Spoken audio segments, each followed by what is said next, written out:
Wozolo. So gari yangu iko ngambo ile mle, ndo ile pale. Lakini nimekuwa nikiona hizi animal humu, ma convoy exceptionnel, nasema hapana. Hii adventure nayo lazima niwaletee kadamnasi ilivyo. Yaani niwaletee kwa ukaribu, kwa utaratibu, ndo niwaonyeshe animal ambayo haina chases. So hii ni convoy exceptionnel. Nikiangalia hii gari na nikalia kama ni Mercedes Benz Actros. Ni Actros ama ni Arox? Labda nikaangalie pale mbele kwenye face, manake Actros na Arox huwezi jua kwa side mirror, huwezi jua kwa face ya kando, mpaka waangalie mle mbele. But in most cases haya magari yenye yanakuaga ya aina hii, utakuja maybe upate ni Arox. So of course hii ni what we call 8x4. 8x4 kumaanisha iko na 8 points za kukanyagia chini na ni double difu. Hii lazima itakuwa ni 4163. Ni Actros L actually. So in Mercedes Benz Actros L 4163, 41 tons on rigid, 630 horsepower. Hii nayo ni animal. Unaona?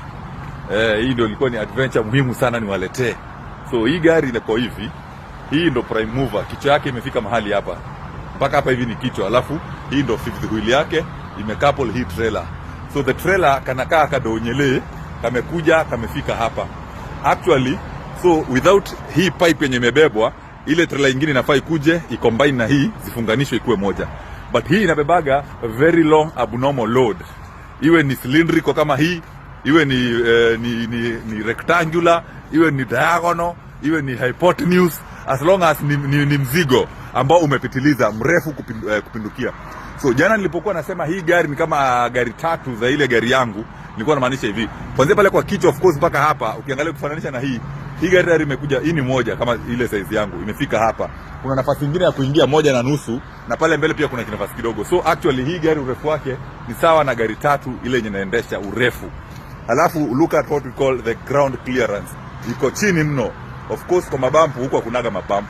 So jana nilipoambia inapigaga kona vipi, ni kwamba hizi axles zake zote za trailer huwa zina turn. The axles zake zote za trailer huwa zina turn.